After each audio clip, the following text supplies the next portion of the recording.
ஒரு காலத்தில் தமிழர்களின் மிகப்பெரிய பேரரசாக சோழ பேரரசு உயர்ந்து கொண்டிருந்தது. அந்த பேரரசின் உள்ளே ஒரு ரகசியமும் ஒரு துரோகமும் உருவாகி கொண்டிருந்தது. சோழர்களின் சக்தி அந்த காலத்தில் உலகமே பார்த்து வியந்தது.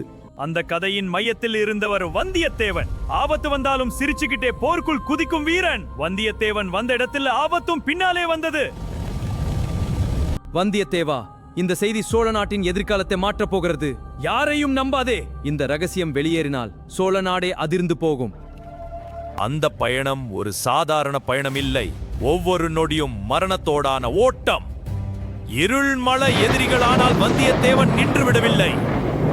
வந்தியத்தேவனை யாரோ பின்தொடர்ந்து கொண்டிருந்தார்கள். ஆனால் அவருக்கு இன்னும் உண்மை தெரியவில்லை. காட்டின் இருளுக்குள் மரணமே பதுங்கிக் கொண்டிருந்தது. தஞ்சாவூர் கோட்டை சோழர்களின் பெருமையின் அடையாளம். அங்கேதான் சோழ நாட்டின் விதி முடிவு செய்யப்பட்டது. மன்னர் பலவீனமானால் அரியணை போராட்டம் தொடங்கும். சுந்தர சோழரின் உடல்நிலை அரண்மனை முழுவதும் பயத்தை உருவாக்கியது. அதிகாரத்திற்காக நண்பர்களை எதிரிகளாக மாறினார்கள். சோழ அரியணைக்காக அமைதியாக ஒரு போர் தொடங்கியது. அரச குடும்பத்தின் எதிர்காலம் நம்மிடம் உள்ளது. கூட்டணிகள் மிக முக்கியம். இது நமது வாய்ப்பு. குந்தவை அழகிலும் அறிவிலும் வலிமையான இளவரசி. சோழ நாட்டின் உண்மையான புத்திசாலி அவள்தான். வந்தியத்தேவனின் ஒவ்வொரு வார்த்தையும் குந்தவை கவனமாக பார்த்தாள். ஏனெனில் இந்த வீரன் சாதாரண மனிதன் இல்லை. நீங்கள் ஏன் இங்கு வந்தீர்கள்? தங்களை எச்சரிக்க. உங்கள் நோக்கம் என்ன? அரசியல் நிலவரத்தை அறிய. நந்தினியின் சிரிப்புக்குள் ஒரு பயங்கரமான ரகசியம் இருந்தது.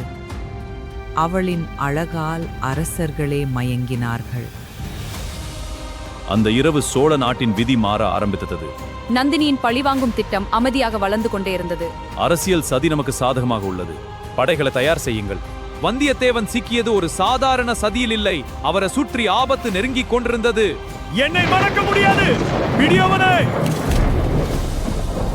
அந்த இருட்டறையில் சோழ நாட்டின் அழிவு திட்டமிடப்பட்டது.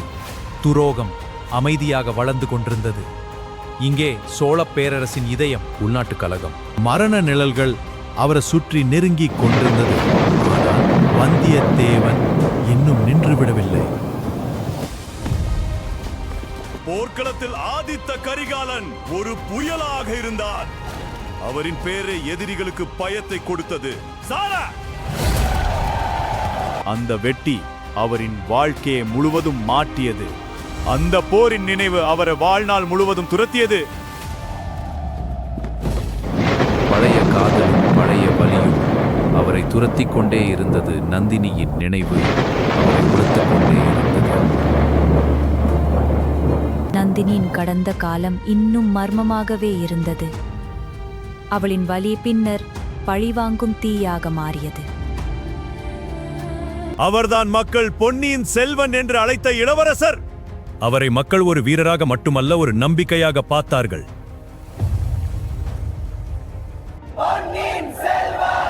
மக்களின் அன்பு அருள்மொழிவர்மனை இன்னும் பெரியவராக மாற்றியது.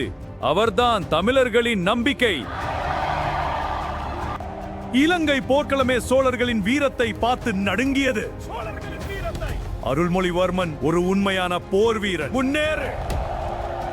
ஒரு உண்மையான மன்னன் மக்களை காப்பாற்றுவான். அதனால் தான் மக்கள் அவரை நேசித்தார்கள். பயப்படாதீர்கள், நான் உங்களை காப்பாற்றுவேன். நீங்கள் எங்கள் கடவுள. கடலும் அந்த இரவு சோழ வீரர்களை சோதித்தது. ஆனால் அவர்கள் பயப்படவில்லை. அந்த சந்திப்பு வரலாற்றை மாற்றப்போகும் நட்பாக மாறியது.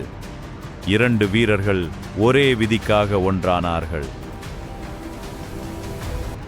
இரண்டு வீரர்கள் ஒரே விதிக்காக பயணம் செய்தார்கள். ஆனால் அவர்களுக்கு முன் காத்திருந்தது ஒரு மிகப்பெரிய புயல். ஆம், சோழ பேரரசை காக்க நான் தயாராக இருக்க வேண்டும். நமது நட்பு அதை சாத்தியமாக்கும். சோழ நாட்டை வீழ்த்த எதிரிகள் அமைதியாக காத்திருந்தார்கள்.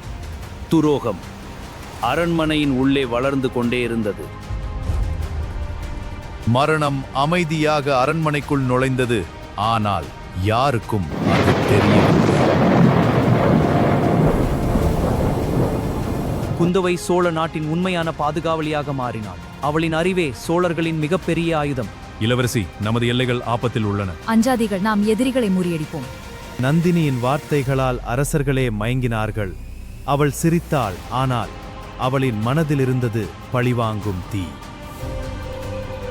கடம்பூர் பயணம் ஆதித்த கரிகாலனின் விதியை தீர்மானித்தது. அவர் சென்ற அந்திரவு வரலாற்றையே மாற்றியது.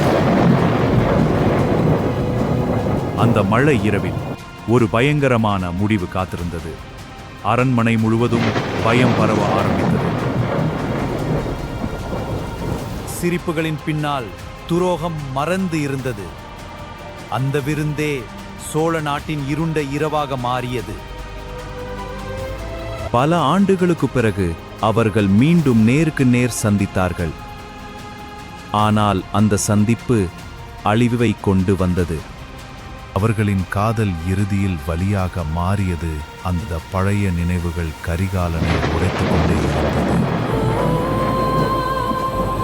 அரண்மனை முழுவதும் பயம் பரவ ஆரம்பித்தது.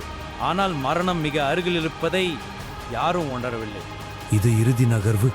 எதுவும் தவறவிடக்கூடாது. அந்த இரவில் ஒவ்வொரு நிழலும் சந்தேகமாக இருந்தது. அமைதி இருந்தாலும் அதற்குள் மரணம் பதுங்கியிருந்தது. ஒரே ஒரு இரவு சோழ நாட்டின் வரலாற்றையே மாற்றிவிட்டது.